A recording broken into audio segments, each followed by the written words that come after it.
Isang Toyota Land Cruiser ang sasakyang dala niya nang magpunta siya sa bayang yon. Isang probinsya ang pinagtapunan sa kanya ng kanyang pinsang si Leon Braganza. Nanggigigil niyang naibagsak ang kanyang mga kamay sa manibela. Walang iya ka, Leon. Sa dinami-daming lugar mo ako papupuntahin. Dito pa sa liblib na lugar ng Sitio Lucia. Galit niyang bulalas. Sabay sinubsob ang ulo sa harap ng manibela. Isang mahina namang sirena ng sasakyan ang naririnig niya mula sa kanyang likuran. Ngunit unti-unti itong lumalakas at kalaunan ay tuluyan na ngang nilampasan ang kanyang kinalalagyan. Nasa gitna kasi siya ng maputik na kalsada. Nang malampasan na siya ng ambulansya, nagulat siya nang bigla namang huminto iyon sa harapan ng kanyang sasakyan. Isa pa sa kinagulat niya ay ang malakas na pagkalampag ng isang palad sa mismong harapan ng salamin ng sasakyan. Nagulat siya dahil sa nagbabakatan ng mga palad ng taong humahampas sa salamin ng mamahalin niyang sasakyan. Naiinis niyang ibinaba ang salamin ng bintana ng sasakyan. Hoy! Pwede bang itigil mo ang ginagawa mong yan? Bulyaw niya sa babaeng nakatali ang buhok na animoy may insaymada sa ulo at nakasuot ito ng salamin. Kailangan namin ng tulong! Nagmamadaling salita ng babae. Kumunot naman ang noo niya at galit na tinitigan ng dalaga. Naririnig mo ba ang sinasabi mo? Hindi mo ba ako kilala? Kung makapagsalita ka para kang nakakita ng utusan. Singhal niyang muli sa babae. Mister, kinakailangan namin ng tulong mo. May babaeng malapit ng manak sa ambulansya namin kaya lang nasiraan kami ng sasakyan. We need your help. Bigkas ng babae. Mas lalo pang uminit ang ulo niya sapagkat sa tanang buhay niya ngayon lang may nanghingi ng pabor sa kanya. Sa ganoong pagkakataon pa.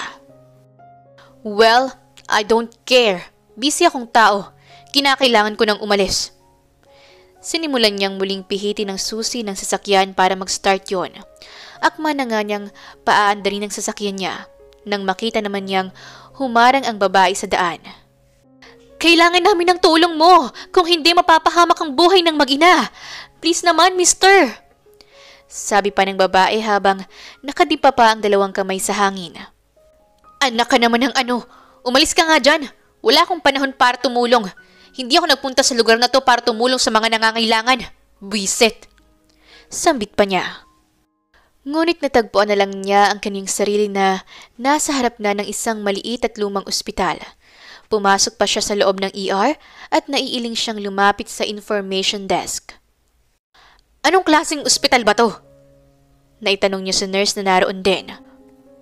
Ospital po. Kung saan dinadala ang mga may sakit at nangangailangan ng agarang gamutan tulad po ng mga nababasa niyo dyan sa umaandap-andap naming signboard sa emergency. May pagkapeloso pang sagot ng nurse. Oo, alam ko. Nasa ER ako.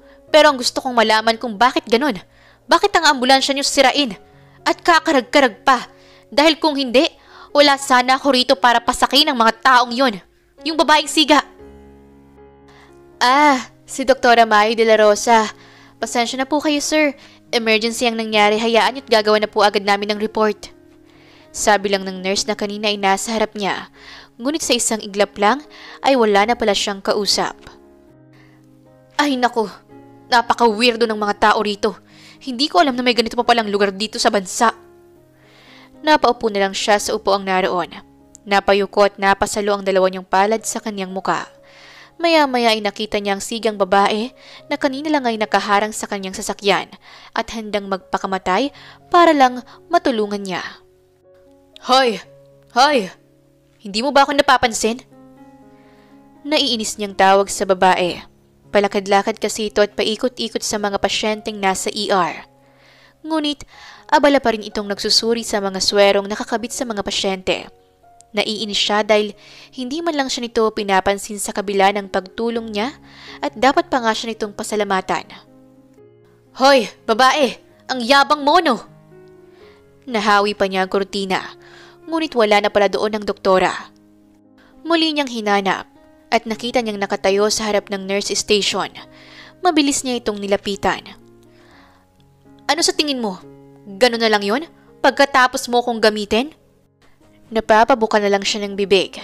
sabay buga ng hangin na napahawak sa kanyang bewang. Tinitigan naman siya ng babae at inilapag ang hawak nitong monitoring sheet sa ibabaw ng station. Ano bang problema mo? Bakit? Emergency patient ka rin ba na kailangang madali ng pag-intindi sa'yo? Nakataas ang kilay na tanong ng doktora. Ah, ganon. Ikaw pa ngayong babae kang may ganang magtaray ngayon. Sino ba sa atin ang nang abala at pinaraan pa ang gulong ng sasakyan ko sa maputik na lintik na daanan papunta rito? Naituro pa niya ang labas. Kita nga roon ang maputik na gulong ng kanyang Land Cruiser na sasakyan.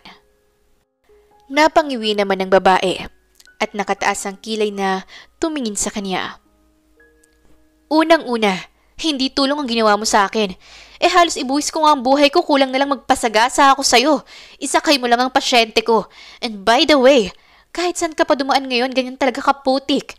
Dahil hindi pa naman sementado ang mga kalsada dito sa Sitio Lucia. Sabi pa ng babae. Aba, talaga nga naman ho. Ako pa pala ang masama matapos kong tumulong. Napapalatak niyang sabi. Alam mo, ikaw lang ang kauna-unahang babaeng nakilala kong ganyan ang ugali. Ang taray mo, ikaw pang matapang at hindi ka marunong magpasalamat. Next time, wag mo kong hihinga ng tulong ha. Singhal pa niya sa babae. Sige, pero siguraduhin mo na hindi ka magkakasakit habang nandito ka sa lugar na to, Mr. Arrogante. Sabi pa ng babae. Tiningnan na lamang niya ito ng masama, sabay naiiling na tumalikod. Nasa mansyon na siya ng mga oras na yon. Habang nakaupo sa harap ng mahabang hapagkainan, paulit-ulit niyang naaalala ang pagmumukha ng mayabang at mataray na babaeng doktora. Hindi niya alam kung bakit gano'n na lang ang inis na nararamdaman niya. Pakiramdam niya kasi ay saging-sagi nito ang ego niya. Napakataray na babae. Kung hindi nga lang babae, baka nasa pako na. Sabi niya sa sariling isipan. Sumasabay pang babaeng yun sa nakakabwisit na lugar na to. Pabagsak niyang nailapag ang mga kubyertos na hawak niya sa lamesa. Bigla na lang siyang nawala ng gana. Bakit ho, senyorito? Hindi niyo ho ba nagustuhan ng mga pagkaing inihanda ko? Magpapaluto po ako ng iba. Tanong ni Mang Nestor. Ang butler na ini-assign sa lugar na yon. Ito na rin ang halos naging katiwala ng mansyon. Wala namang mga nakatira sa mansyong yon dahil madalang nang uwian ng lolo niya ang lugar na yon. Para sa kanya, ang Sitio Lucia ng Laguna ang pinaka-kinalimutan ng lugar ng pamilya Braganza. Mayaman sila at ilang libong hektare ng lupain ang pagmamay-ari na rin nila sa iba't ibang lugar ng bansa. Pero simula nga na ang pinsan niyang si Leon, ang pumalit na chairman ng buong korporasyon ng mga Braganza, ipinatapon siya nito sa bulok at pipitsuging lugar na yon. Hindi na, Mang Nestor. Bukas lilibutin ko ang buong pataniman ng palay. Titingnan ko kung saan ako magsisimulang wasakin ng mga palayang yon. Parang kulog ang boses niya na inihayag sa matandang si Nestor ang mga plano niya sa pagmamay-aring palayan ng kanilang angkan. Naku naman ho, totoo ho ba ang sinasabi ninyo, senyorito? Gulat at halos nagkakanda-utal-utal ang tanong ng matanda. Sa pagkakaalam kasi nito, ay mahal ng lolo niya ang buong pataniman ng palay. Isa pa, halos lahat ng mga kamag-anak nito ay magsasaka sa palayang yon. Bakit, Mang Nestor? May reklamo ka ba? Dahil dito nila ako pinatapon, maghahain ako ng maraming petisyon sa lahat ng mga pribadong pagmamay-ari ng pamilya namin sa lugar na ito. Panahon na para umunlad ang Sitio Lucia dito sa Laguna. Yun lang at tuluyan na itong tumalikod. Kinabukasan, maaga na nga siyang lumabas para mag-jogging sana. Kaya lang, nakita na naman niya ang maputik na kalsada at naalala na naman niya ang kanyang sasakyan na naputikan dahil sa sapilitan niyang ipinadaan yon sa mga mapuputik na kalsada patungong ospital.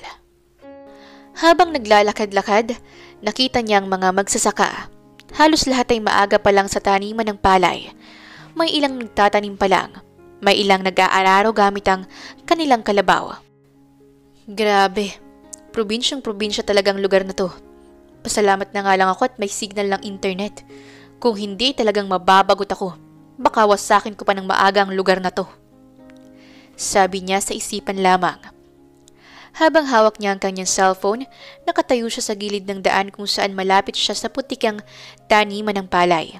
Hindi niya akalaing isang bisikleta ang pinapatakbo ng kung sinong tao. Nagulat na lang siya nang sumisigaw ito. "Tabi! Tabi!" Sigaw nito. Ngunit huli na bago pa niya magawa ang isinisigaw nito. Mabilis siyang napatumba sa palayang puno ng putik dahil sa pag-iwas niya sa bisikletang yon. "Aray!" Sigaw ng boses ng isang babae.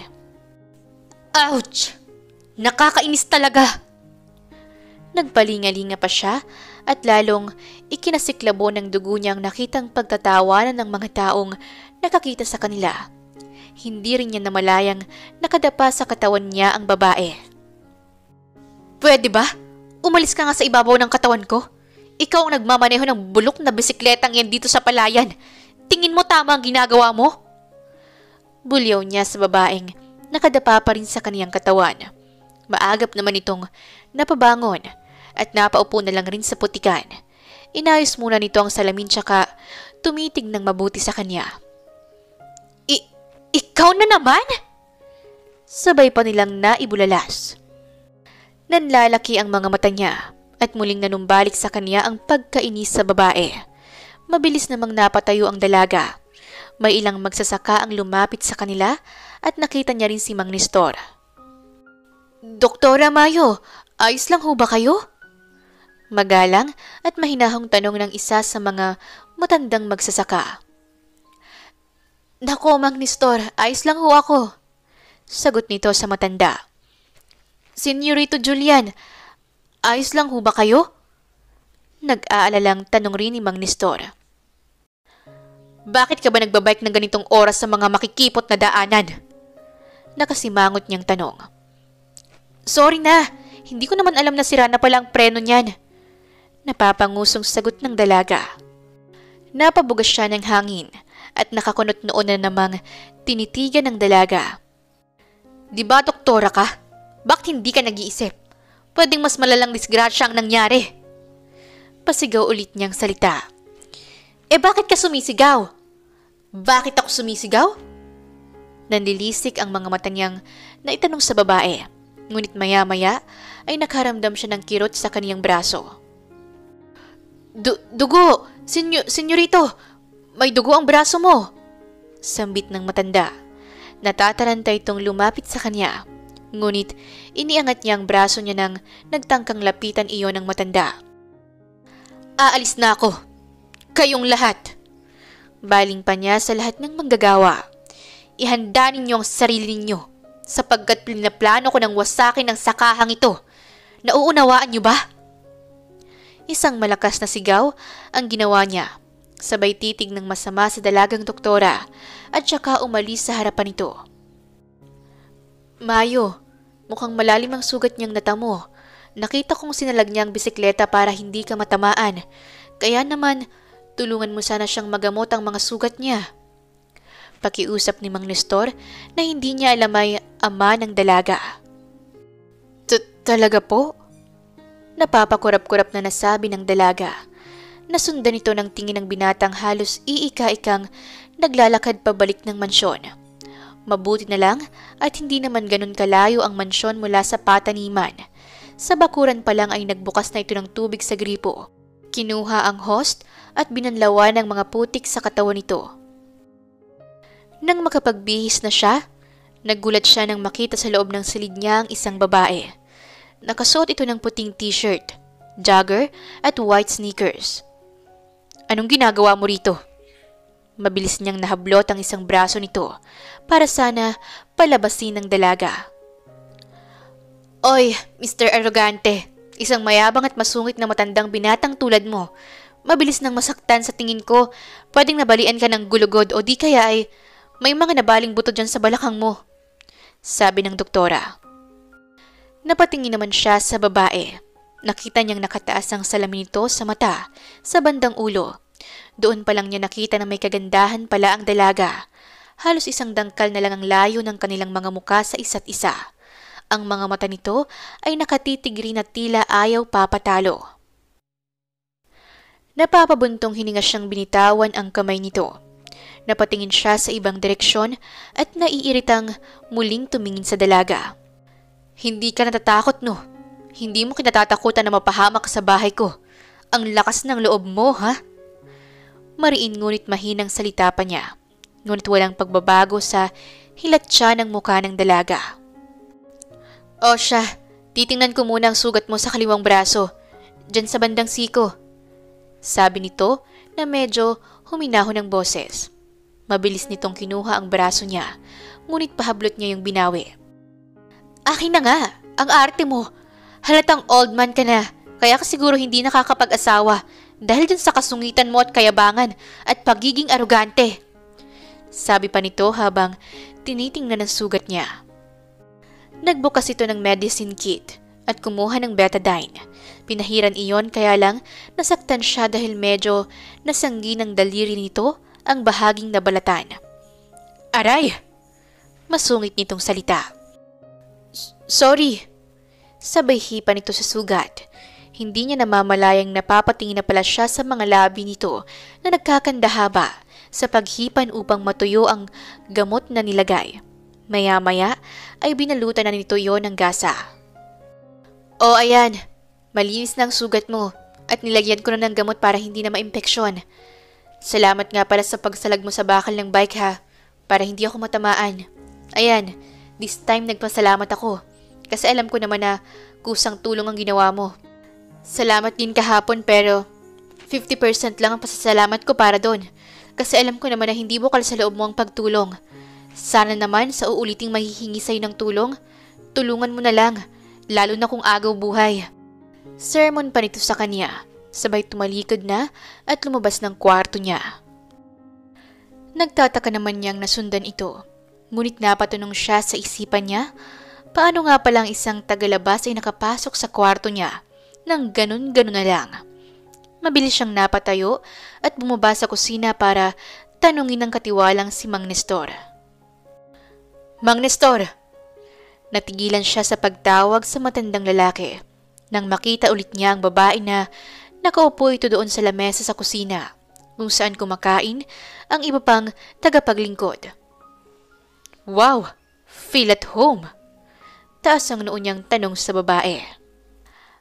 Ah, sorry po sir. Hindi ko pala nasabi sa inyong dito rin ako nakatira sa mansyon. Maluwang ang pagkakangiti nitong salita sa kanya.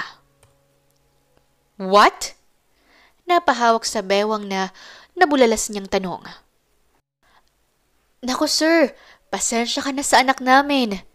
Sabi ni Manang Mercy na tagaluto ron at asawa ni Mang Nestor. Oo nga pala po senyorito. Anak ko nga pala si Mayo. Doktor po siya sa maliit na ospital dito sa Sitio Lucia. Madalas namang wala rito kaya nakalimutan kong ipaalam sa inyo. Paliwanag ng lalaking katiwala. Natitigilan siyang napatitig na lang sa dalaga habang poker face itong ngumiti sa kanya na tila nang aasar pa. Nakakairita ka. Masungit na lang niyang nasabi kahit na naroon ang mga magulang nito. Sabay talikod na niya. Naririnig niyang pinagagalitan ito ng dalawang matanda. Lihim siyang napangiti. Buti nga sa kanya. Sabi na lang niya sa kaniyang isipan. Nagulat siya na doon rin pala nakatira ang mataray na doktora na yon. Naisip niya na sila rin pala marahil ang nagpapaaral sa babaeng yon para maging doktor. Yabang mo ha? Alila lang naman pala namin ang mga magulang mo. Nasabi niya sa isipan. Nang araw na yon ay tumawag na siya sa engineer upang ipakita at isang guni ang mga pinaplano niya sa buong palayan. Napakalaking hektare ng lupain ng palayang yon, kaya naman mall ang nais niyang ipatayo sa lugar o di kaya naman ay malaking pabrika para mas umunlad naman ang lugar ng Sitio Lucia. Hindi siya makapaniwalang sa pagdaan ng panahon ay hinayaan lang ng lolo niya na maging mahirap ang lugar na yon. Nakita ng mga magsasaka ang pagpunta ng engineer. Sigurado ka ba pare? Ipapagawa mong establishment ang lugar na to? Tanong ng kaibigang engineer na si Alex. Yes, Napakapangit ng lugar na to. Wala man lang mga mall o anumang establishment. I think maganda yung tayuan ng mall. Sabi pa niya. Samantalang nakita niya si Mayo na may dalang malaking medicine kit at isa-isang pinapapila ang mga matatanda. Ano na naman kayang ginagawa ng babaeng yun dun? Natanong niya sa isipan. Pre, nakikinig ka ba? Nagtatakang tanong nito sa kanya. Wow, you're looking at someone, ha? Napapakampay pa ito ng hintuturo sa kanya. Ano? Umalis ka na nga. Bukas na lang natin to pag-usapan. May sasawayin lang akong matigas ang ulo na babae. Pagalit siyang lumakad patungo sa kubo kung saan nakapila ang mga magsasaka at naroon si Mayo upang isa-isang check-upin ang mga matatanda. Hoy! Ano na naman ba yung ginagawa mo rito? Ginugulo mo sila. Nagtatrabaho ang mga yan. Tapos papipilahin mo lang dyan? Sita pa niya. Hindi siya pinapansin ng dalaga dahil abala ito. Hoy! Aba't binabaliwala mo ba ako? Nagulat naman ang mga matatanda at isa-isang nag-alisan doon. Samantalang tumayo si Mayo. Ano bang problema mo? Kung gusto mong magpa-check up, pumila ka. Nakataas ang kilay nitong utos sa binata. Ano ka mo? Oo, pumila ka. Alam mo naman pala na abala silang lahat sa trabaho, diba? So hindi pwedeng sisingitan mo sila. Pumila ka. Utos pa ni Mayo. Tingin mo magpapagamot ako? Ang kapal! Ikaw lang bang doktor dun sa bulok na ospital na yun? Naituro pa niya ang direksyon sa malayo. Oo, kung sasabihin kong oo, kaya nga nagmamadali rin ako. Mamaya on call pa ako. Sambit nito. So, on call ka pala eh. Bakit nagtsatsaga ka pang manggamot sa mga tao rito? Napapa-cross arms pa niyang tanong at ngumiti ng sarkastiko. Bakit? Ano bang problema mo? Ginagawa ko ito para makatulong. Hindi ba pwede? Makatulong? Nagdoktor ka ba para sa ganyang gawain? Tanong niya sa babae. Hindi siya makapaniwala sa mga sinasabi nito sa kanya. Ano naman? Oo, nagdoktor ako para gawin ito. Masama ba? Okay. Pabuntong hininga niyang sabi. Tutal naman pala ay kaya mong manggamot sa labas ng ospital? Pwede ko nang ipademolish ang ospital. Ang lupaing kinatitirikan nun ay pagmamayari ko rin naman. Sambit pa niya. Ngumisi pa siya na tila masaya siya sa mga naiisipan niya. Umalis na siya at lumakad palayo. Hayaan mo na lang siya, doktora. Kung papatulan mo siya, masisira lang ang araw mo. Suwestyon ng isa sa mga matatanda. Ngunit hindi napigilan ng doktora na sundan siya. Hoy! Hambog na lalaking parang baliw! Sigaw nito sa kanya. Inis niyang nilingon ng babae. Nainsulto siya sa itinawag nito sa kanya. Kahit kailan, walang trumato sa kanya ng ganon. Lalo at babae. Sanay siyang halos sambahin siya ng mga babae dahil sa kagapuhan niya at kayamanan. Ano uling sinabi mo? Baliw! Hambog! Naiisip mo bang sinasabi mo? Ipapademolish mo ang ospital? Baliw ka na nga kapag ginawa mo yan. Ah, talaga? So dahil sa mga sinasabi mo, baka nga gawin ko ng mas mabilis sa inaakala mo. Eh di gawin mo!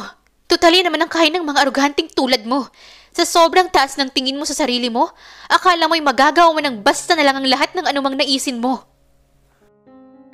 Napalapit na siya sa dalaga dahil sa hindi na niya gusto ang mga naririnig niyang pang-iinsulto nito sa kanya. Hoy, babae, ikaw ha?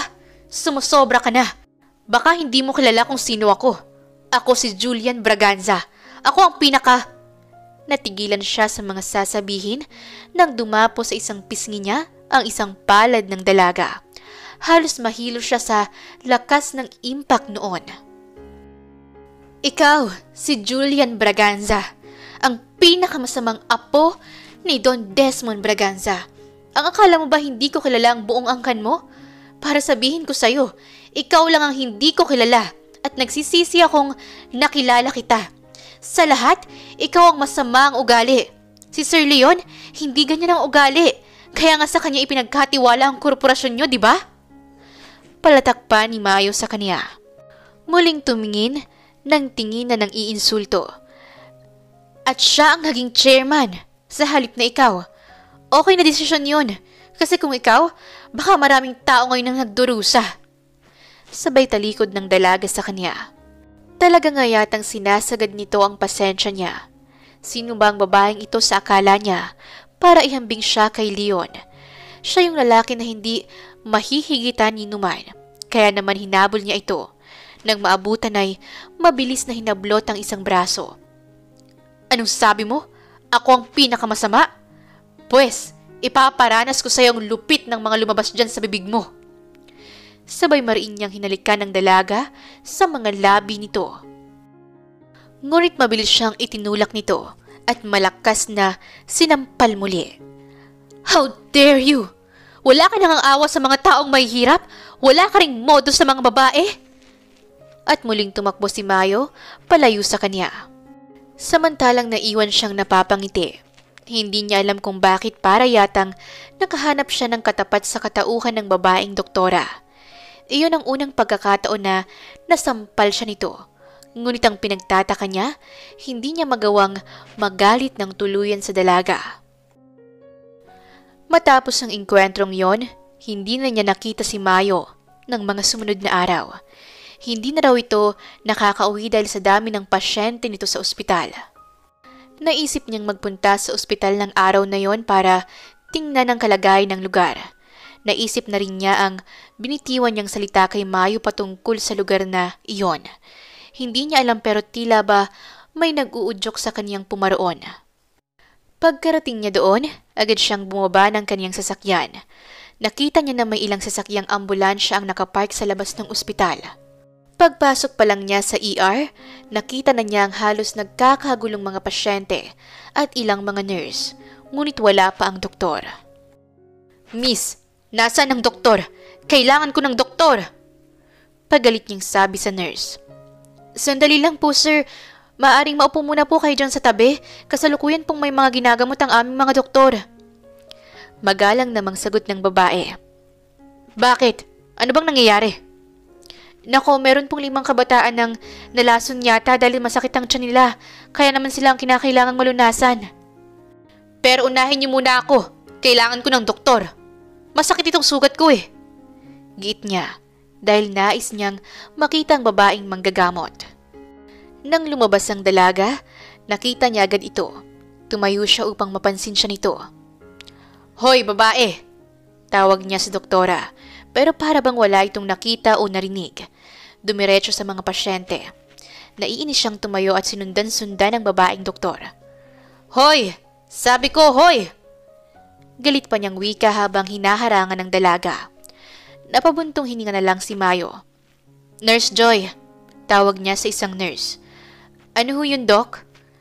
Parating na ba yung ilang doktor na nirequest natin? Tanong pa nitong ibinaling sa nurse ang paningin. Naku, Doc, matatagalan pa sila. Malayo pa. Sagot muli ni Nurse Joy. Narinig mo? So sana naman hindi ka tanga. Nakikita mo naman siguro na mas kailangan ako ng mga pasyenteng to kaysa dyan sa kapiraso mong sugat. Tsaka kung may problema ka dyan, dalhin mo na lang sa ibang ospital. Total may sasakyan ka, di ba? Drive it! Sabay talikod na nito sa kanya. Naiwan siyang natulala at hindi makapaniwala. Ilang beses na niyang naranasan ang rejection sa babaeng ito. Hindi niya matanggap na may babaeng gumagawa sa kanya ng ganon, lalo pa nga at isa siyang braganza. Sino ba ang babaeng ito? Sa pagkakaalam nga niya ay hindi ito magiging doktor kung hindi sa ang kanila. Hoy! Babaeng doktor! Nasusuya na ako sa mga pagtrato mo sa akin, ha? Hindi ako naging braganza para maliitin at baliwalain mo lang ako. Ako ang bigyan mo ng atensyon. Kaya kong magbayad kahit na magkano. Sigaw niya sa dalaga dahil sa nararamdaman niyang inis at pagkapahiya sa sarili. Ngunit walang epekto iyon sa dalaga. Inuna nito ang tungkuling manggamot kaysa ang patulan siya sa mga sinasabi niya. Habang naroon ay patuloy pang nakita niya ang hirap at pagod ng isang babaeng doktor. Nakita niya kung gaano kadedikado si Mayo na matulungan ng batang may sakit. Ilang oras pa ang lumipas at isa-isa na nga niyang nagamot ang mga yon. Mabuti na lang at malaki rin ang naitutulong ng mga nurse. Habang nakatingin doon, hindi niya namamalayang hawak na niya ang kanyang cellphone at may mga kilalang private doctor na nasa malapit lang na nakadistino. Tinawagan niya ang mga yon upang makatulong sana, kaya lang hindi nakapag-comply. Sunod niyang ginawa ay tumawag na sa mas malaking ospital at nag-request ng ilang doktor dahil nga sa kilala ang kanilang pamilya. Nagkaroon ng connection si Julian at may ilan siyang napapunta. Nagulat na lang si Mayo nang may mga kagamitan at mga ilang manggagamot ang dumating upang tumulong sa napakaraming may sakit. Matapos ang mga pangyayari, hindi niya namalayang nakatulog siya sa bench na naroon dahil sa tagal ng paghihintay. Nagulat na lang siya nang isang daliri ang dumikit sa ilong niya na naging dahilan ng kaniyang pagkagising. Hoy! Napapitlag naman siya at napadilat. Nakita niya si Mayo na nakangiti sa kanya. Oh, tapos na bang panggagamot niyo? Tanong niya habang inaayos niya ang kanyang pagkakaupo. Ano pang ginagawa mo rito? Tanong ng dalaga. Ha? Ano? Naghihintay. Nauutal niyang sagot. Bakit nga? Ano bang sakit mo? Sabay hawak ni Mayo sa leeg nito at noo. Wala ka namang lagnat. Ano bang problema mo at naririto ka sa ER at nangungulit? Wala bang ibang doktor dito bukod sa'yo? Medyo pagalit niyang tanong. Alam mo naman na mahirap lang kasi ang lugar na to. Bihira ang mga doktor na pumapayag na ma-assign dito. Meron man, nakaschedule lang ang pagpunta nila. Maliban dun ay wala na. Maliban lang kung sobrang delikado ng sitwasyon. Food poison ang naging kaso kaya kinakailangan ng mas agarang madali ang pag-aasikaso. Paliwanag ni Mayo. Hindi niya namamalayang napapatango-tango na siya sa mga sinasabi ni Mayo. O sige na, umuwi na tayo. Tanging nasambit niya. Natawa naman ang dalaga. Ano? Bakit? Naghihintay ka ba dito dahil sa inaakala mong sasabay akong umuwi sa'yo? Nakangiting tanong ni Mayo, na tila nakalimutan ng kanina lang ay muntik na silang magkainitan ng pagtatalo. Hindi. Akala ko lang uuwi ka na rin. Hindi ka pa ba uuwi? Kanina ka pa rito. I mean, ilang araw ka na rin hindi umuuwi. Tumayo na lang si Mayo buhat sa pagkakaupo sa tabi niya. Umalis ka na nga. Hindi pa ako pwedeng umuwi. Marami pa akong pasyente. Wala naman akong karelyebo. Sambit pa nito. Teka, ang daming doktor kanina. Sila ba? Wala na. Umalis na silang lahat ng may ayos nilang iba pang pasyente. Siyempre ako na ang in-charge sa lahat ngayon. Tumalikod na ang dalaga. Samantalang, nang makauwi siya, naiinis siya. At hindi siya makapaniwala na ganoon ang sitwasyon ni Mayo sa ospital na yon. Pero nakita rin niya na napakaraming kakulangan ng ospital na yon bukod sa mga manggagamot. Tumawag siya sa kakilala niyang malaking ospital at nagtanong kung sinong doktor ang maaaring ipadala sa ospital na yon. Nag-offer siya na maaaring makatanggap ng karagdagang bonus ang papayag na magtrabaho sa ospital.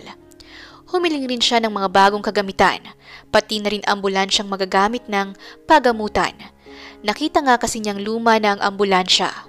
Naisip niyang lubos na ngang napabayaan ng ospital, kaya sa halip na pagpapademolish siyang gawin niya, iba ang naisipan niyang i-request sa pinsan niyang si Leon. Oh, akala ko ba gusto mo raw ipademolish ang ospital dyan sa sitio? Anong nangyari at nagbago na yata ang ihip ng hangin? Tanong ni Leon buhat sa kabilang linya. Wala. Basta, ibigay mo ang gusto ko. Kung ayaw mong guluhin kita dyan sa pamahala mo, ibigay mo lahat ng mga sinasabi ko, okay?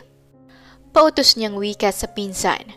Ang hindi niya alam ay lihim itong natutuwa na tila may malaki ng pagbabago sa ugali niya.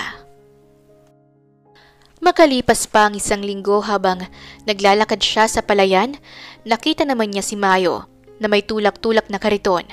Nagtataka siya dahil sa kabila ng pagod nito ay pilit nitong itinutulak ang kariton. Nang malapitan niya ito, nakita niyang may lamang maliit na baka ang kariton. Ano ba yan, Mayo? Baka naman ngayon? Tulungan mo na lang ako! Pasigaw namang wika ng doktora. Anong nangyari sa baka? Pati ba naman ito? Pinagtutuunan mo pa ng pansin?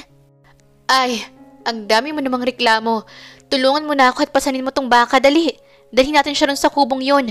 Inuro nito ang pinakamalapit na kubo kung saan namamahinga ang mga magsasaka. Nang makarating sila doon ay nakita sila ng mga tauhang naroon. Nako, doktora! Saan mo naman natagpuan ang bakang yan? Mang Tasyo, nakita ko siya dun sa daan. Sa tingin ko, nasagasaan ito ng kung sino at hindi man lang tinulungan. Sa tingin ko, doon ito galing sa may maliit na sakahan sa kabilang baryo. Teka nga, bakit pati yung pinapakailaman mo? Taga-kabilang baryo naman yata yan. Mamaya sabihin ninakaw mo yan at maring may sakit na yung hayop na yan. Alam mo, Julian, wala namang manggagamot ng hayop rito at saka maaati mo bang makitang namamatay ang isang hayop kahit na alam mong may magagawa ka? Tulad rin naman sila ng mga tao na may buhay. Isipin mo na lang kung anong laking tulong yan sa amo niya. Makatwirang sagot ni Mayo. Napabuga na lang siya ng hangin. Napatunayan niyang wala na siyang sinabi na wala itong ikakatwiran. Pero sa kabila ng lahat, natatagpuan niyang sarili niyang sinusunod ang mga pakiusap nito sa kanya. Napapatitig na lang siya sa babae at tila ba lalong nagdudulot sa kanya ng kakaibang pakiramdam ang makita niyang bawat galaw nito. Napapakurap na lang siyang iwinaksi sa isipan ng kanyang hindi pangkaraniwang naiisip. Sir, maganda si Doktora, no? Tanong ng isang magsasaka na kanina pa pala siya napapansin na nakatitig sa dalaga. Napatikim naman muna siya. Ho! Hindi ah! Mas maraming maganda sa Manila. Si Mayo, ordinaryong babae lang sa paningin ko. Sagot niyang nagkakaila sa matanda. Ah, ganun po ba? Pero sa tingin ko po mas nakakahigit siya kaysa sa ibang babae na sinasabi ninyo. Mabuti ang puso niya at maging ang tulad mong may pagkaarugante ay napapasunod niya. Sabi pa ng matanda. Kamuntik naman niyang mabatukan ang matandang lalaki. Mabuti na lang at naalala niya pa rin kaedad ito ng lolo niya. Siya na isang multi-billionaire. May mataas na pinag-aralan at palaging nakukuha ang anumang naisin niya. Lumaki siyang ganoon ng pinaniniwalaan. Wala rin siyang pakialam sa iba. Maaaring nga kaya ang isang totally bad person na gaya niya ay bigla na lang mababago ng isang tulad lang ni Mayo. Pero may isang parte ng pagkatao niya na napapasunod ng dalaga. Kahit na anong tutol ng isip niya, tila palihim namang napapasunod ang kaniyang puso. Isang gabing malaking sakuna ang naganap. Tila nagkaroon ng malaking sunog sa isa sa mga kabahayang tinitirhan ng mga magsasaka. Nasunog ang isang bahagi ng taniman, yung malapit ng maani. Dahil sa nangyari, hindi maiwasang sisihin ng mga magsasaka si Julian. Alam naming ikaw ang may pakana ng lahat ng to, sabi ng isa sa mga magsasaka. Gusto mo kaming mamatay para makuha mo ng lupain at mapatunayan ang anumang nais mo. Segunda pa ng isa sa kanila. Hindi kami papayag. Kung kailangan magwelga kami, gagawin namin. Maghahain kami ng petisyon sa korte. Hindi maaaring ganito ang ginagawa mo sa amin. Nagulat siya dahil wala naman siyang ginagawang ganon at ang mga plano pa lang niya ay hindi pa niya nasisimulan. Sandali nga! Sumusobra kayo! Wala pa akong aksyong ginagawa sa mga plano ko! Sambit niya. Ngunit nagkaingay ang lahat ng mga tao. Tila nakaramdam siya ng panglulumo. Kapag nagpatuloy ito, naisip niyang maaari siyang tuluyang itakwil ng kanyang lolo. Sandali lang po! Sigaw bigla ng isang boses. Nagulat naman siya. Hindi niya akalaing may isang tinig ang tila magsasalita para sa kanya. Bakit, Doktora Mayo? Hindi ba narinig mo nga mismo na nais niyang ipademolish ang ospital? Sabi pa ng isang matanda. Narinig ko nga po yon, pero hindi po ibig sabihin ay huhusgahan natin siya. Oo, nung una, nakita natin ang masamang ugali niya. Pero ngayon naman ay dapat nating makita rin ang kabutihan niya. Hindi po madaling gumawa ng bagay na labag sa iyong loob, pero ginawa niya. Kaya alam kong hindi niya magagawang ilagay kayo sa kapahamakan tulad ng sa kunang nangyari. Naniniwala ako na walang may gusto ng naganap na sunog. Pagtatanggol nito sa kanya. Anong nangyari at tila ipinagtatanggol mo pa siya? Hindi po sa ganun, Mang Kanor, pero siguro naman po ay may karapatan akong magsabi ng aking kaisipan. Lahat tayo ay tao lang. Maaaring kung minsan na may naiisip tayong mga bagay na nais nating gawin para sa ikauunlad ng isang bagay. Naniniwala akong naiisip niya lang na mapaunlad ang lugar na to, ang Sitio Lucia. Pero alam ko na hindi siya gagawa ng mga bagay na ikakapahamak ninyo at ang lahat ay maiidaan sa usapan. Paliwanag pa ni Mayo. Magpasalamat po kayo at napakabuti ni Doc Mayo. Kaya bibigyan po namin kayo ng pagkakataon na mabago niyo ang pananaw namin. Sabi pa ng isa sa kanila. Nag-alisa ng mga ito sa harap ng mansyon. Natulala naman siya dahil hindi niya lubos maisip na ganoon ang impluwensya ni Mayo sa mga tao. Nakita siya nito sa kusina ng bar counter. Mag-isang umiinom. Pinag-iisipan niya ang mga nangyari. 10 oras ng gabi, umiinom ka pa? Napalingon siya sa gawin nito. Nakita nga niya sa wall clock na 12:00 na ng madaling araw. Ikaw, bakit gising ka pa? At himala, wala ka sa mahal mong bulok na ospital. Sambit pa niya. Bulok na ospital ba? Mayroong mabait at mayamang lalaki ang tumulong sa bulok na ospital na sinasabi mo. Nagpadala ng mga bagong doktor at mga medical equipment. Sino kaya yon? Pasulyap nitong tingin sa kanya habang nagtatanong. Malay ko, sabi na lang niya kahit na alam niyang siya ang may gawa nun. Bakit mo ginawa yun kung ayaw mo naman pala sa ospital na yun? Sabay lapit nito at umupo sa kabilang upuang bilog na malapit sa kanya. Lumayo ka nga, pasinghal niyang salita. Ang sungit mo naman, sige ka, kapag lumayo ako, baka malungkot ka lang. Sabay kindat pa ni Mayo sa kanya. Nilalandi mo ba ako? Bumilog naman ang bibig nito at nanlaki ang mga mata sa tanong niya. Grabe ka naman! Nilalandi ka agad ang Ngunit hindi na nito na ituloy ang mga sasabihin nang ilapat na niya ang mga labi niya sa labi ng dalaga. Nanlaki naman ang mga mata ng dalagang doktora pero sa pagkakataong yon, marahan na siyang tinutulak nito. Huminga lang ng malalim si Mayo bago bumaba sa mataas na kinauupuan. Sige, maiwan na kita.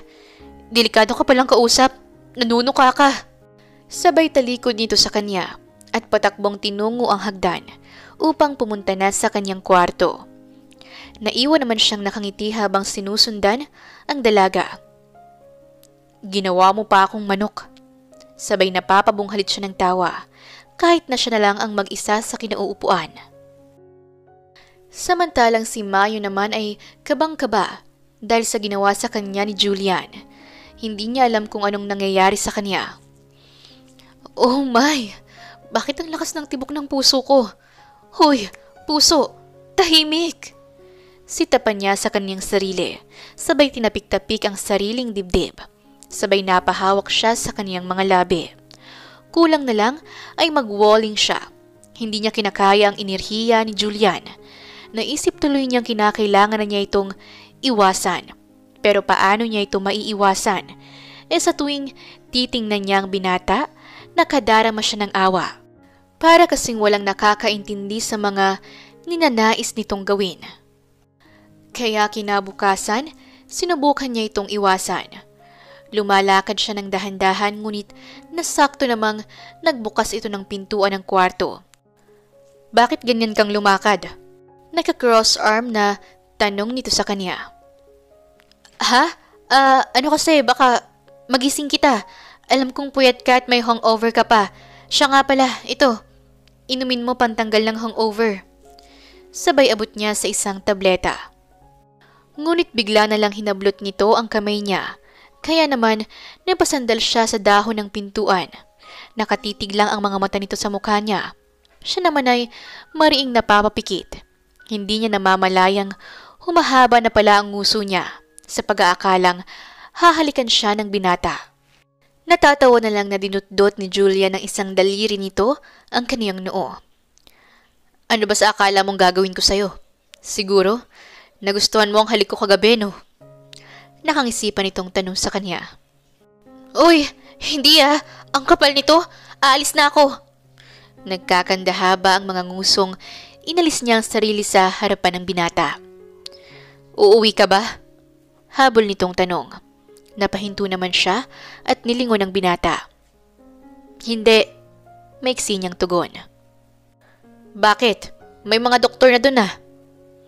Basta hindi ako uuwi. Ngunit nagulat pa siya nang nasa tabi na niya si Julian at kasabay niyang naglalakad pababa ng hagdan. Bakit nga?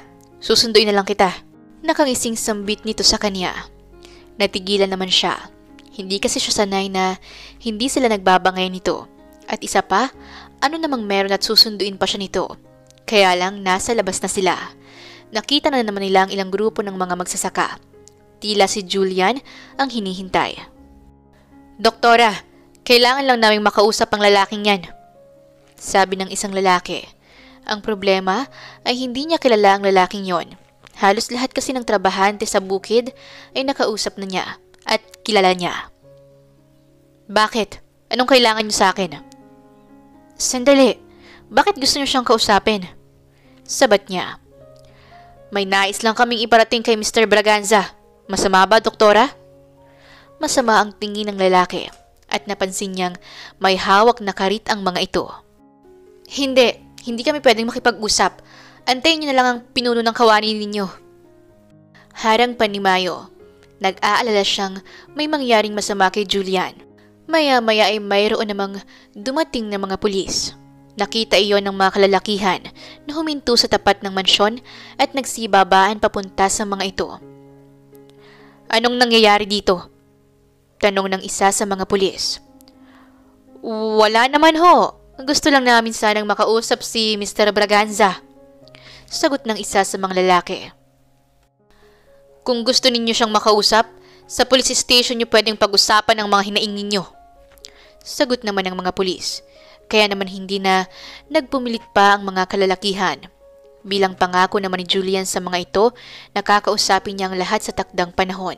Upang ipaliwanag ang mga bagay na nais niya sanang gawin para sa lupain. Salamat. Maiksi niyang sabi kay Mayo nang nakaalis na ang mga pulis at mga kalalakihan. Para saan naman? Nagtatakang tanong ng dalaga. Para sa lahat.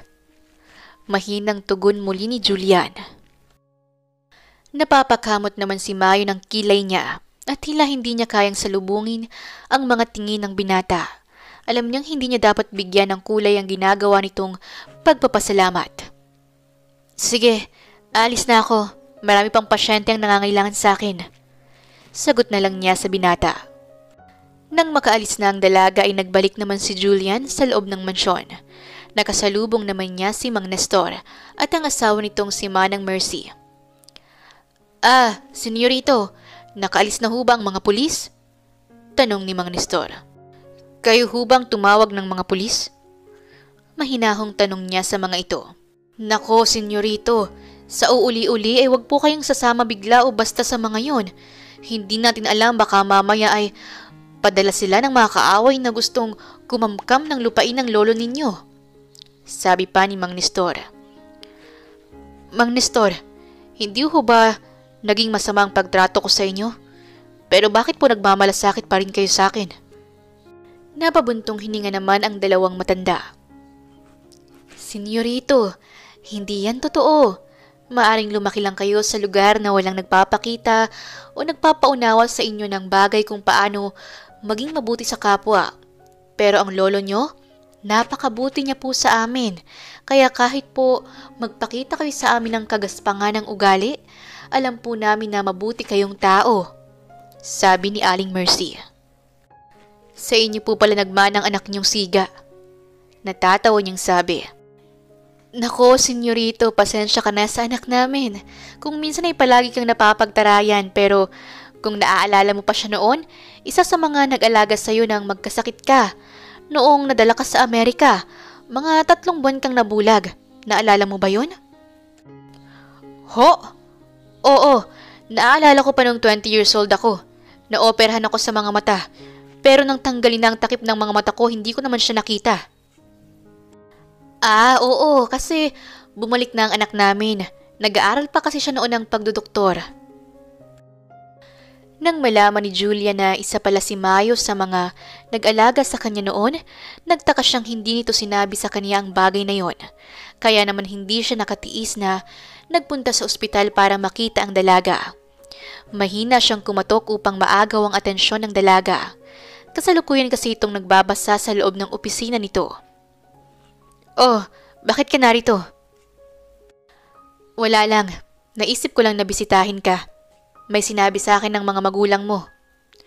Nangingiti niyang salita habang sinasalubong ng tingin ang mga mata nito. Sa puntong yon, napansin ni Mayo na ibang timbre nito. Nakikipag-usap din ang binata sa kanya sa mahinahong tinig lamang.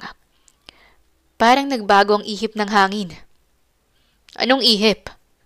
Natanong niya habang nakaupo sa upuang naroon.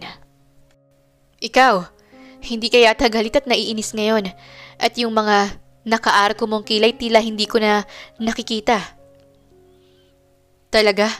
Bakit? Ganun mo ba ako nakilala? Palaging nakaarko ang mga kilay? Hindi makapaniwalang tanong ni Julian. Oo, simula nang dumating ka, ganun ka kaya. Tsaka ano bang ginagawa mo rito? Wala. Gusto ko lang magpasalamat sa mga kabutihan mo sa akin. Ano bang maaari kong gawin para makabawi? Para saan naman ba ang mga sinasabi mong pasasalamat? Basta lang salamat sa kabaitan mo. Seryosong wika ni Julian. Sapat na ang ginawa mo para dito sa ospital. Wala kang dapat na ipagpasalamat. Napapangiting sagot niya. Napatingin naman sa kaniyang binata at muli na namang tumitig. Ang mga gusto kong gawin sa sakahan, hindi mo ba ako pagsasabihan? Alam mo Julian, malaki ka na. Alam kong alam mo na ang tama. Isa pa, wala akong karapatang diktahan ka. Ang mga desisyon mo sa buhay dapat sarili mong pagpapasya. Mayo, hindi ka ba naging mabait sa akin dahil gusto mong baguhin ko ang pasya ko tungkol sa palaya ni Lolo? Hindi mo ba ako pagpapayuhan na huwag kong sirain yun at pabayaan na lang sa mga mahirap na magsasaka? Natatawa naman si Mayo sa kanya. Talaga bang gusto mong sabihin ko sa iyo yan? O naghahanap ka lang ng taong masasabi mong nag-utos sa iyong maging mabuti ka? Sa tingin ko, yun talagang gusto mong gawin. Hindi mo lang maamin dahil nahihiya ka. Nahihiya kang ipakita sa iba na may kabutihan sa puso mo. Sabi pa ng dalaga, sabay umupo sa tabi niya. Ako mabuting tao? Mali ka. Hindi ako mabuting tao. Si Julian Braganza ang nag-iisang Braganza na walang awa at malasakit sa iba. Sarili ko lang ang pinagmamalasakitan ko. Sagot niya sa dalaga. Yan ang akala mo. Yan kasi ang sinisiksik mo sa isipan mo. Pero ang tunay na Julian ang nakikita ko. Sagot na lang ni Mayo. Nang makauwi na siya sa kaniyang bahay at kasalukuyan ng nasa sariling silid, naisip nga niya ang mga sinabi ng dalaga. Naisip nga niyang may mga bagay siyang nagagawa nitong nakalipas na buwan na hindi niya inakalang magagawa niya. Kaya naman tinawagan niya ang pinsan niyang si Leon para sabihin ang naging desisyon niya. Kinabukasan ay nagdatingan ng ilang kagamitang pangbukid sa palayan. Nagulat ang lahat ng mga tao roon. Tingnan niyo, may mga dumarating pang ilang kagamitan. Para dito ba talaga yan? Tanong ni Mang Ernesto. Nako, hindi lang yon. May ilang baka, kambing at mga kabayo rin ang dumating sa kwadra. Hindi ko alam kung saan galing pero nagulat na nga lang kami. Sabi ng mga nagdi-deliver, may parating pa raw na mga baboy. Masayang sambit ni Mang Tasyo na nangangalaga sa mga hayop. Maya-maya ay nakita nilang parating si Julian Braganza. Siya kayang may pakana ng lahat? Tanong ni Aling Lina. Nako, imposible yata yan. Di ba nga gusto na niyang ipatigil ang pagsasaka dahil lang gusto niya ay gawing mall ang buong pataniman? Teka lang po, bigyan po natin ng pagkakataong makapagpaliwanag si Julian. Tutal naman po sa ilang buwan niyang inilagi rito ay wala pa siyang ginagawang masama. Huwag po muna natin siyang husgahan. Malay naman po natin na mabuti naman talagang hangarin niya para sa lugar na to. Payo ni Mayo sa lahat. Nako, sige, bigyan natin siya ng pagkakataon. Total naman ay mukhang naimpluwensya na siya ng ating mabuting doktora. Sabi ni Mang Ernesto. Tama po kayo. Narito po ako para sabihin iayos ko ang lupain ito para mas mapaganda pa. Hindi ko nasisirain pa ang kabuhayan ninyong lahat. Ako po ang nag-request ng lahat ng mga kagamitang yan at ang mga hayop na makakatulong ng malaki dito sa atin. Bala kong dagdagan ang inyong ikabubuhay. Bukod sa pagsasakay, maaari na rin ang pangangalaga ng mga hayop. Sisimulan na rin ang construction para sa bahay ng mga alagang baboy. Naniniwala ko na ito ang pinakamaganda kong gagawin para mapangalagaan ang pangalan ng lolo ko. At naisip ko na ito marahil ang dahilan nila kaya nila ako pinapunta rito. Yay! Kuya Julian, hindi na rin po ba masisira ang ospital ni Ate Mayo? Singit naman ng 9 na taong gulang na batang babae na naroon. Ella anak, huwag kang sumabat sa usapan ng mga matatanda. Saway ng ina ng bata. Huwag kang mag-alala, Ella. Hindi ko na ipapagiba ang ospital. Bagkus ay magpapasimula ako ng maliit na klinika dito sa malapit sa atin para hindi lahat ng pasyente sa ospital kagad ang takbo. Para na naman mabawasan ang trabaho ng Ate Mayo mo at gagawa rin ako ng paraan na dumito na lang siya. Nakangiti pang sabi ni Julian na siya namang ikinatuwa ng mga nakakarinig. Anong sabi mo? Hindi pwedeng sinasabi mo. Paano na lang ang ospital kung wala ako? Protesta ni Mayo. Marami nang darating na doktor, kaya magiging maluwag ng schedule mo. Magkakaroon ka na ng oras para sa akin. Makahulugan niyang sambit sa dalaga. Ano? Bakit ko naman gagawin yon? Tanong nito habang umiiwas ng tingin sa kanya. Alam niyang pinamumulahan ito ng pisngi. Oo, bagay po kayo Ate Mayo. Bagay po kayo ni Kuya Julian. Sigaw muli ni Ella, isa sa mga batang ginamot ni Mayo noong nagkasakit ito. Ella! Saway muli ng ina nito. Tumigil na kayo. Aalis na muna ako. Sabi naman ni Mayo. Saan ka naman pupunta? Iiwasan mo na naman ba ako? Tanong niya sa dalaga. Napahinto naman si Mayo, ngunit nanatiling nakatalikod. Doc Mayo de la Rosa, maari mo ba akong gamutin? May sakit kasi ako. Seryoso niyang salita at nagulat ang lahat. Ano namang sakit mo?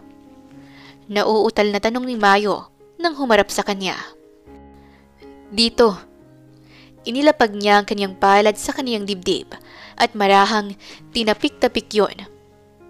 Masakit ang puso ko kasi palagi mo akong iniiwasan. Tsaka masakit ang puso ko kasi hindi kita madalas makita. Kaya nga, nagpasya na akong ayain kang magpakasal para tuloy-tuloy na ang treatment mo sa akin.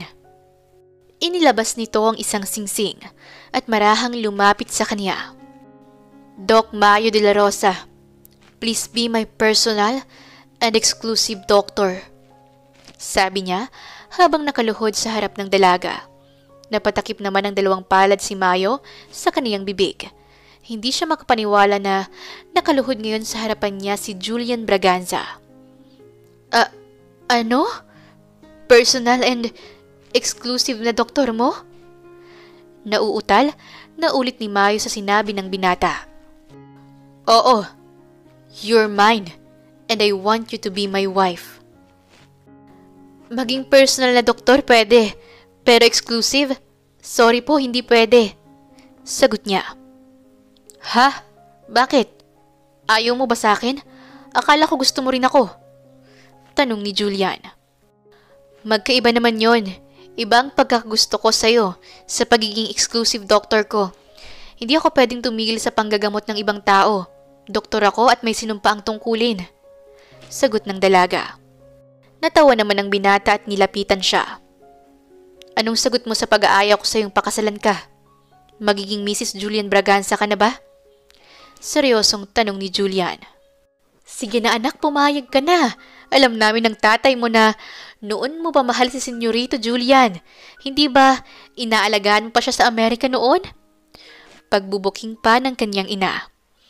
Nay, huwag niyo pong sabihin yan, nasabi ni Mayo. No need, alam ko nang lahat. Sinabi na rin sa akin ni Lolo, at kahit pa hindi mo yun ginawa noon, aayain pa rin kita ngayon. Dahil ikaw ang nagpaunawa sa akin ng mga magagandang bagay at kung paano magmalasakit sa iba. Dahil sa'yo, natuklasan kong hindi naman pala ako kasing sama, tulad ng inaakala ko. Bigla siyang niyakap ni Julian at hinalikan sa labi. Yay! Tuloy na ang kasal!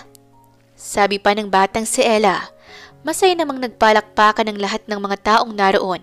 Masaya rin sila na nakatuluyan ni Mayo ang mabuti nilang doktora, ang isang lalaking tulad ni Julian, na nakita nilang may puso rin pala at malasakit para sa ibang tao.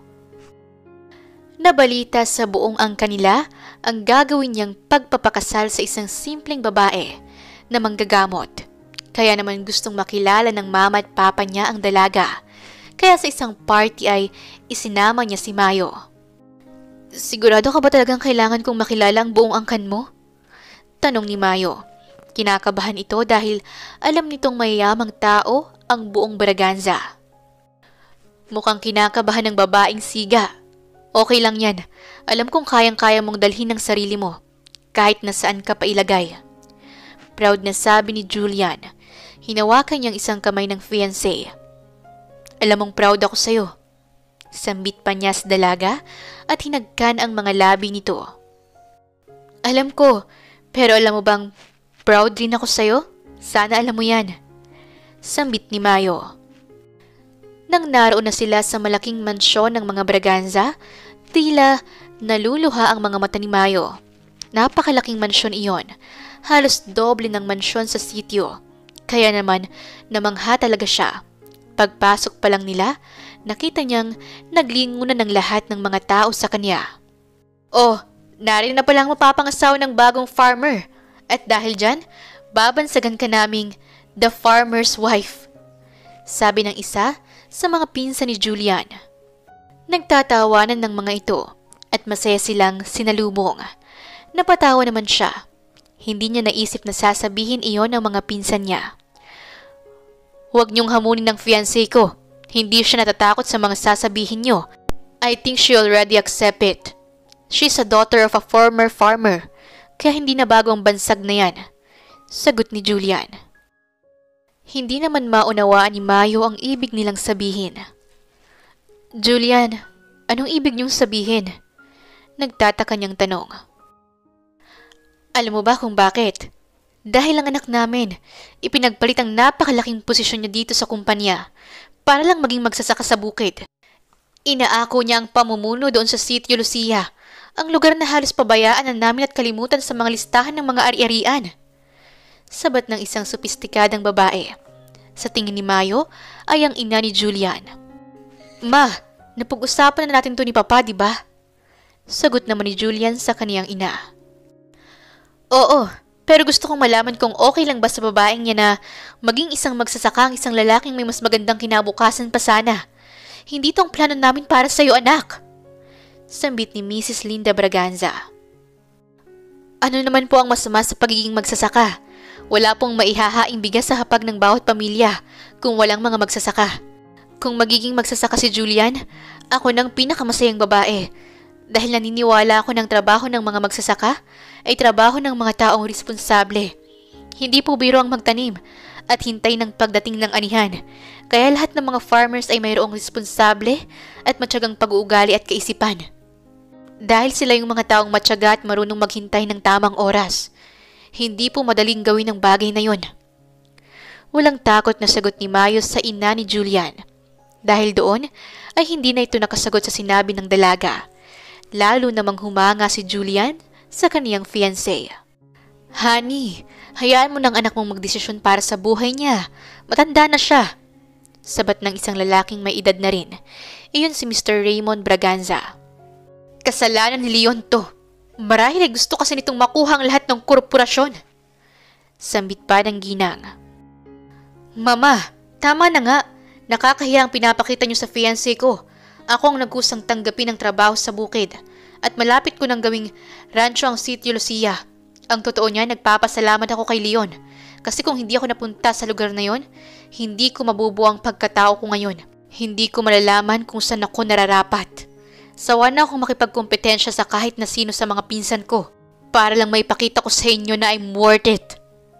Julian, hindi ako makapaniwala na ikaw ang nagsasalita. Nasabi ng kanyang mama. Dahil sa lugar na yun, ma, may mga taong tinanggap ako at pinahalagan sa kabila ng mga masama akong pagtrato sa kanila. Kabutihan ang pinakita nila sa akin. Kaya naman alam kong mas magiging mabuting tao ako sa pananatili ko sa lugar na yon. Doon lang po ako, kasama ang mahal ko. Sabay akbay niya sa nobya. O siya, tapos na ang usapang ito. Ngayon alam natin ang magiging buhay ni Julian Braganza. Sana sa susunod makita ko rin ang magiging kalagayan ng iba ko pang mga apo. Masayang wika ng lolo nilang si Don Desmond Braganza. Habang nagpapatuloy ang party, naroon lang si Mayo sa table kung saan sila pinaupo. Tahimik niyang pinagmamasdan ang lahat ng mga tao. Hinahanap ng mga mata niya ang isa sa mga babaeng nabalitaan niyang naging asawa ni Leon, ang binansagang beggar's wife. Hello, ako nga pala si Jacob, nakababatang kapatid ni Julian. Ano kayang dahilan at nagbago ang mata pobre kong kuya? Nakakapagtaka yun, hindi ba? Tanong nito sa kanya. Hindi naman siya nagbago, kasi hindi naman talaga masama ang kuya mo. Marahil hindi lang siya nabigyan ng pagkakataong ipamalas ang bagay na yun sa pamilya niyo. Maaring lumaki si Julian sa isang kapaligirang palagi na lang siyang nahuhusgahan. Tipid niyang sagot at sinabayan ng ngiti. Makalipas ang ilang buwan, ay kinasal silang dalawa. Masaya siya dahil alam niyang hindi siya nagkamaling gawin ang pakasalan ng binata. Naging napakabuti nito sa kanya, katulad ng sinabi niya dati. Hindi ito nagbago, kundi nailabas lang nito ang tunay nitong pagkatao. Doktora, kailangan ko ng gamot. Malambing na wika ni Julian sa asawa nang tumabi ito sa kanya sa kama. Ano namang sakit mo? Seryoso naman niyang tanong sa asawa. Kailangan ko na ng matinding gamot. Ayaw ko na ng yakap sulat kispirin ha. Hindi natatalab yun. Sambit pa niyang nagdadrama sa asawa. Ha? Bakit? May mas matindi pa bang gamot bukod dyan? Oo naman, honey. Ano ka ba naman? Doktor ka pa naman.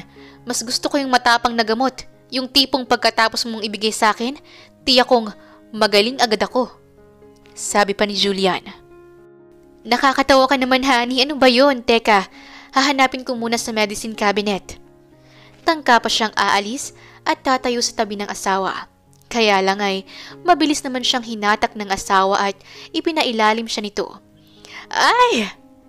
Tili pa niya. Bakit aalis ka pa? Ang hina naman ng doktora ko. Gamutin mo na ako. Pabulong naman niyang sabi sa asawa. Teka nga, honey. Ano ba kasing gamot yan? Sabihin mo na sa akin. Tanong niyang napahawak pa sa mga pisngi ng asawa. Hindi mo talaga alam? Hindi nga. Sabay pisil pa niyang muli sa pisngi ni Julian. Eddie, Sexpirin.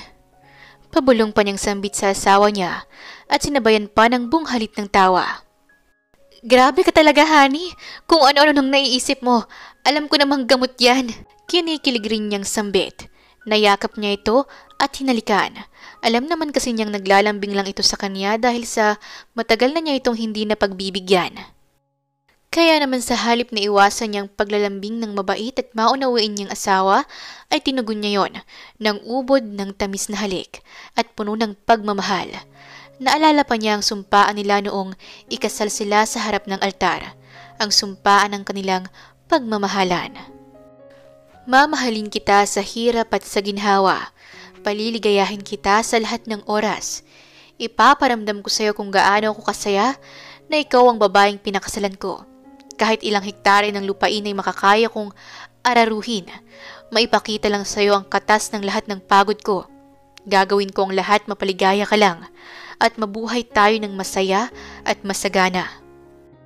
Napatunayan naman ni Mayo na lahat ng mga sinabi niya ay ginagawa niya. Naging isa siya sa mga lalaking nagbubukid kahit na sa mansyon sila nakatira.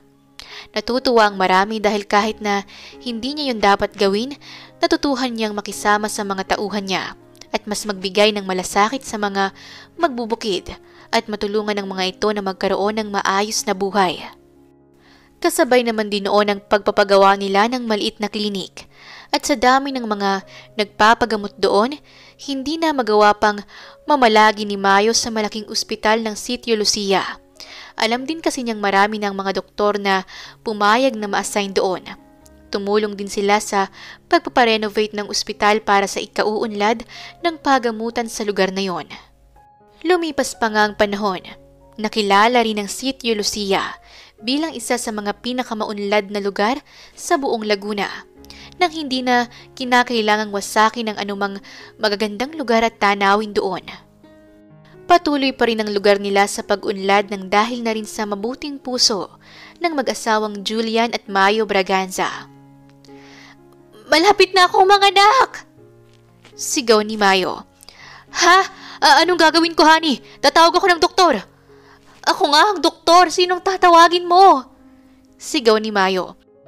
"Ay, oo nga pala, honey. Dadalhin na lang kita sa ospital."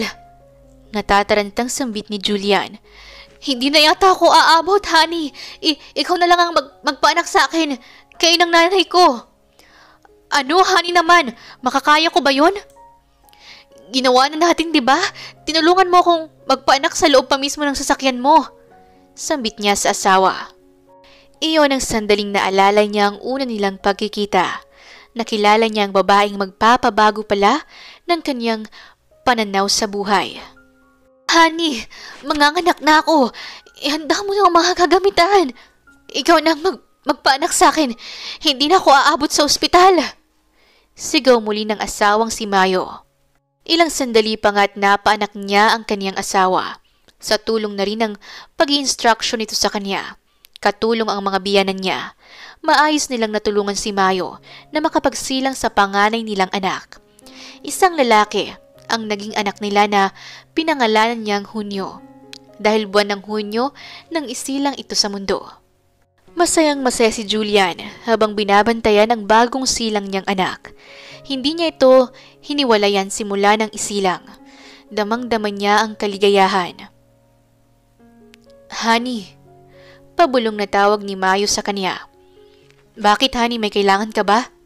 tanong niya habang kalong sa kanyang mga bisig ang anak. "Honey, wag mong sanayin sa karga si Hunyo. Baka dumating yung time na mahirapan ka na kasi hindi na siya magpababa." "Okay lang ako. Gusto kong sulitin ang unang isang linggong mayayakap ko siya at makakarga. Kasi gusto kong sabihin sa kanya sa paglaki niya na ako ang nagpaanak sa mama niya at napakasaya kung ako ang unang taong humawak sa kanya." Sabi pa niya sa asawa. "Honey, maraming salamat. Mahal na mahal kita. Hindi ako nagsisisi na ikaw ang lalaking pinakasalan ko." Sabi pa ni Mayo na may ngiti sa kaniyang mga labi. "Thank you rin, Mayo. Salamat sa Diyos dahil ikaw ang babaeng ibinigay niya sa akin. Ikaw ang kumumpleto sa buhay ko. Dahil sa inyo, buo ako ngayon at nakakagawa ng mabuting bagay sa kapwa ko. Isa kang malaking pagpapala sa akin." Muli pa niyang hinagkan ng mga kamay ng nakahiga pa niyang asawa. Tapos noon ay patuloy pa nilang ginampanan ang pagiging mabuting magulang at sinikap nilang mas makatulong pa sa kanilang kapwa. Hinahangad nila na sana ay mapuno ng mabubuting tao ang buong mundo, nang sa ganoon ay mabawasan ang hirap na dinadala ng iba. Naipakita ni Mayo sa kanya na hindi kailangang sapilitang baguhin ang isang tao. Ang kailangan lang ay ang pagpapakita ng kabutihan, gaya ng ginawa sa kanya ni Mayo. Walang panghuhusga, pero may pagtanggap kung ano siya at kung ano ang kaya niyang baguhin sa kaniyang sarili upang ipakita ang tunay niyang kabutihan. Maraming salamat po sa inyong pakikinig at sana'y nagustuhan niyo ang kwento ni Mayo at Julian at may napulot kayong aral. Muli, ito po si Inday Series at hanggang sa ating muling kwento. Wakas!